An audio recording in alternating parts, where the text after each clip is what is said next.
Welcome to Slash Detroit for Thursday, August 15th, 2013. Today's episode is brought to you by Mayor Coleman Young's plan to deal with juvenile delinquents. Youngsters, 17 years old or less, we're going to build those centers, boot camps, and we're going to put those kids away. We want to move them from the city of Detroit, preferably somewhere where it's cold. We chill them out.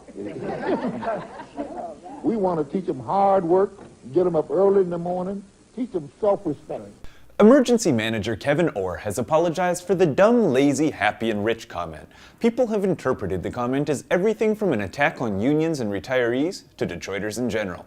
Orr has repeatedly denied that he was referring to the citizenry, saying that he was talking about the people running the city of Detroit going back as far as the 1920s and 30s. It took him 3 weeks to apologize because he said, "You never cop a plea when you're innocent," but changed his mind because the issue has become a distraction. Last night, the Historic District Commission unanimously rejected a request to demolish the State Savings Bank. The building's owner wants to tear it down to make room for a $30 million, 1,200-car parking garage to support the Penobscot building. The HDC wants the owners to present more evidence that there aren't other ways to get cars parked in the area. Remember former Troy Mayor Janice Daniels, the one who lost a recall election after she called homosexuality a mental disorder and called gays queers? Well, she's back and running for a spot on Troy City Council. But before all you crazy queers go and get your panties in a knot, remember two things. First, she is running against 11 people for 3 open seats and might not win. And second, if she does win, at least the Detroit City Council can loosen its grip on its monopoly over local municipal wackiness. In a 5-word Twitter post, Conan O'Brien got some locals riled up when he said he just bought Detroit on Etsy. For example, user Darren B. Garrett responded that Conan's continual cheap shots at Detroit just prove he's out of material. Tonight Show failure, get some new jokes. We're going to have to pick a direction here. If we want to claim to live up to the message on our shirts and bumper stickers, you know, the one saying, "Nothing stops Detroit," we'll probably have to stop crying like petulant children every time a comedian tells a joke at our expense. In sports, aching slugger Miguel Cabrera helped the Tigers avoid a 4-game sweep by the Chicago White Sox. He hit a 3-run shot in the 6th despite playing on a noticeably injured leg.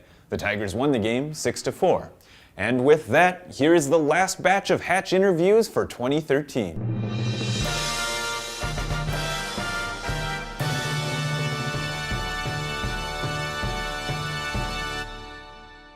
I'm here with Stephen Rogenson of Batch Brewing Company. He is here to tell us a little bit about his business that is competing for the $50,000 prize and free professional services offered in the Hatch Detroit competition. Tell us a little bit about it.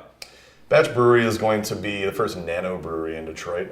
Nano brewery typically produces 4 barrels or less per batch, so we're making small handcrafted batches of beer.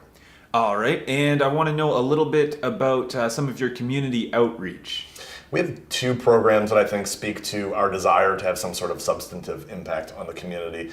The first is something that we call the Feel Good Tap. We're going to have a rotating tap every month featuring a unique beer, and a percentage of the sale of that beer will go to a different charity partner of each month. So we actually want to take some of the resources that are coming in from our customers and put them directly into the hands of a charity partner.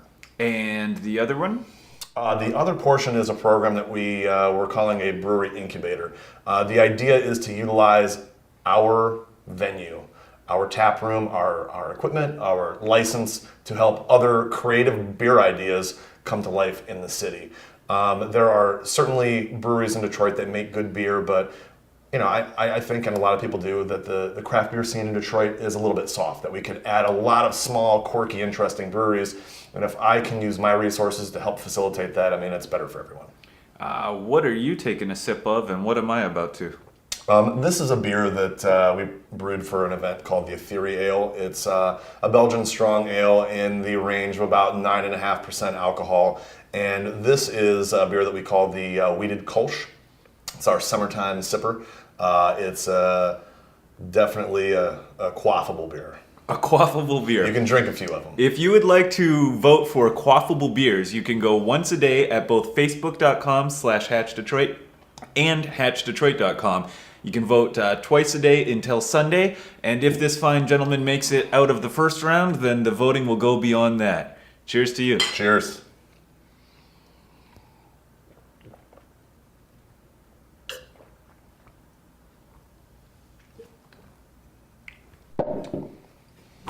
I'm here with Sarah Pavelko. She is the owner and operator of the soon-to-be coming to Detroit Voight Soda House. Can you tell us a little bit about the concept and why it should win Hatch Detroit's $50,000 competition?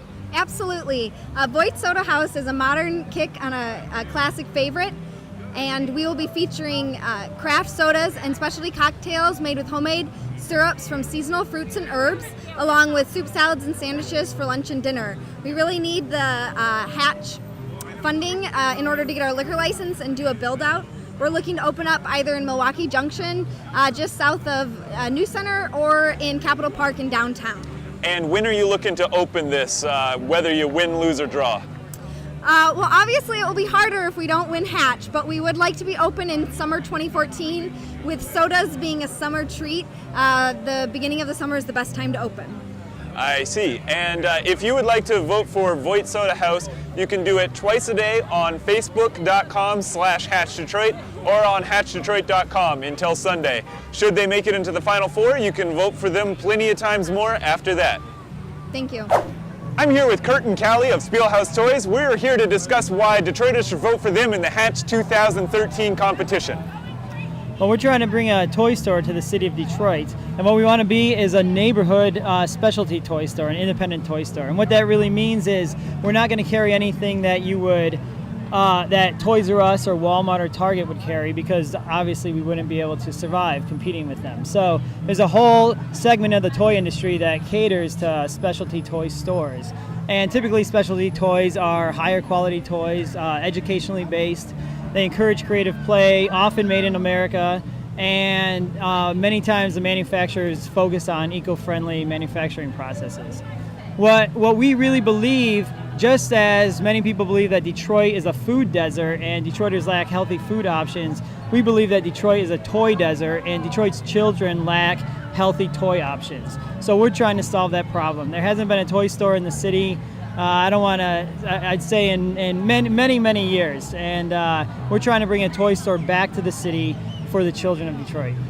So if you would like to vote on the kids' behalf, go to HatchDetroit.com or Facebook.com/HatchDetroit. You can vote once a day on each of those platforms until Sunday. Should Spielhaus Toys make it past the Final Four, you'll be able to vote long past that. Callie, who's got your vote? Her thumb. Her thumb has her vote. I'm here with Amy from Henrietta House, and I want to know why you should be the next winner of the $50,000 Hatch Detroit Competition 2013. Well, we've been looking around the city since 2009 for a place to open our coffee roastery, and we finally found the perfect spot on the south end of Hamtramck.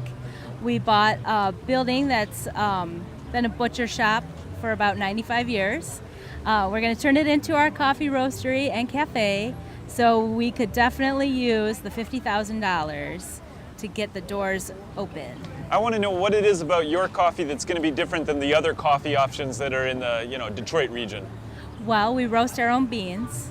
I know there are some other roasters around town that do their own beans. We do very small batches, 3 pounds at a time, so I take care to look at each bean that comes out. Our buyer travels all around to all the coffee growing regions in the world, and they buy the best beans directly from the farmers, so the farmers are getting a higher price, and then I roast them to perfection and everyone's happy. If you would like to have your coffee roasted, each bean individually or something close to it, please vote for Henrietta House on Facebook.com/HatchDetroit or HatchDetroit.com. You can vote twice a day until Sunday. Thank you very much for coming on with us. Thank you.